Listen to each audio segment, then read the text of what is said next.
It's no surprise that the more you practice at something, the better you get. So, for the past 3 years, I have been making decently lengthed games and Dreams for the PS4 and PS5 using my mascot Red, who I'm sure you've seen around the channel and behind me, as the main protagonist. But now I'm venturing off to Unreal Engine 5 to officially join the big leagues in game development. And honestly, I'm ready to play ball. See, a while ago, I went and made this video called How Dreams Helped My Unreal Engine Art Style, and in it we discussed how making games in a very safe environment went and helped find the art style that was personal to me. But of course, working in Dreams didn't just help me with my art style, it also helped me with my storytelling. Originally, I was planning on making a trilogy, The Phantom Castle, The Cursed Isles, and The Journey Home. A completely original story about a young knight finding his place in the world. Now, originally I actually had the story of the Phantom Castle years before Dreams came out. I had the full thing built, start to finish, and there was never really an intended sequel. It did end on a cliffhanger, but I had never planned for a sequel. So when Dreams came out and I went and built the Phantom Castle, suddenly it became, oh, now I need to create a new story within a year. Because I used to have a cycle. I would use January to plan for the month, and then I would use the next 9 months till November to create a game and then release it. This meant I had to release a new game every single year.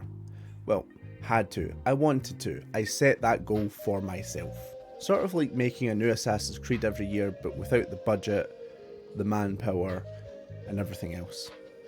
But this made it that I had to make an overarching story that made sense, with characters, arcs, everything within a very short amount of time each year, and well, I did just that. Red has a fully fleshed out world, with 3 different stories, Phantom Castle, Cursed Isles, Journey Home, characters, side stories, arcs, you name it, that's in this series. And I managed to get Phantom Castle and Cursed Isles out on Dreams to, well, a pretty positive response. I even won an award for Cursed Isles for voice acting, but still, that's pretty cool. Unfortunately, Journey Home never got made, and that's a whole separate set of reasons. That's due to Dreams' dwindling fan base and stuff like that. That has actually nothing to do with my story or series at all. But how did all this work actually help? And how does it come into place with Unreal Engine? How did Dreams make things better? Well, other than the obvious practice makes better, my Unreal Engine project is actually a prequel to those 3 original stories that were supposed to be Red's entire storyline. In fact, this new one that's coming out in Unreal Engine takes place 4 years before. It's the story of Red being knighted and the events that follow that.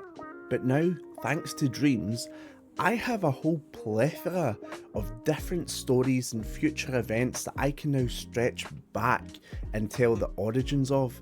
But the interesting thing is, to most of you, they won't be the origins, that will be the start of the story. And honestly, that is the best part about it. You see, Dreams is a completely niche game. No one really knows about it, despite marketing and, well, marketing. Dreams isn't really in the public eye, so all this story, all these years of work that I've put into creating an elongated story, it's locked off to the majority of people because the majority of people don't know it exists. But when I finally get to bring out this new game, Red in the Spirit Sync, out on Unreal Engine, the future is already built, the path is already there for the story and where it's going to go, but no one actually knows about it. Mind you, there will be tweaks and stuff like that of the future games that I've wanted to change that I think I could write better, because obviously practice makes better, so I have gotten better at storytelling. Therefore, in these future games, there will be different things. But this is kind of what made Dreams perfect. You see, Dreams never really had a big audience. It was, again, very niche, so it had a very select group of people. I mean, it was a large, thousands and thousands, but when you compare it to other things that are millions, it was very condensed. You could use the audience almost like a testing ground or a focus group that would offer up suggestions and critique and ideas, but it would never actually get back to the majority of the people outside who would eventually buy and play the games. So this has allowed me to hone a story and show it to a few thousand people, get feedback and critique on what worked and what didn't, and then basically make the best version of itself when it comes to the majority audience outside of Dreams. The skills that Dreams allowed me to gain in such a safe environment will be detrimental to how I tell Red's story in the future, because I've already told the story, but for the game that you're all going to get to experience on Unreal Engine, it's going to be the starting line, but for a lot of other people it's a prequel or an origin story, and I think that's actually quite cool. One thing's for sure though, I know that when I eventually get Red's game out there, eventually, had to say that twice because, you know, people are going to love it. It is such a fantastic and wonderful story, and Red is such an endearing character. The entire cast is, but honestly, I'm just so excited for so many people to experience Red.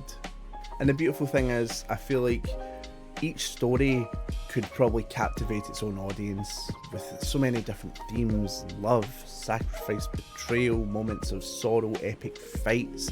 It's got something for everyone. Unless, you know, you like hyper realistic graphics, it probably won't have that. I doubt that would look very good with toon characters, but you know, if you're a creative person and you're looking for a way to get something out there but not ruin it, Dreams is kind of perfect. There's still an audience there, but it's low enough that if you were to put something out, especially now, you'd probably get some feedback, but without ruining the surprise for your intended audience, people who are actually going to pay for something. So I think in that regard, Dreams is kind of perfect for creatives that need to get feedback, need to get critique, but they don't want to give anything away to like the audience, the real audience. But yeah, that is how Dreams has helped me with storytelling for Unreal Engine. Thank you very much for watching. I might do another one of these where I talk about something else that Dreams has probably helped with, but that'll come way down the line. There is another video that you might be interested in checking out though. I recently released, i.e. like 2 days ago now, the new character models for my Unreal Engine game, so you can actually see how the characters started and what they're actually going to look like when you eventually play the game. They look pretty cool. The upgrades are small on some, but quite large on others that I think you'll actually really enjoy. So, thank you for watching. I hope you enjoy more content on the channel, and I'll see you in the next one. Bye.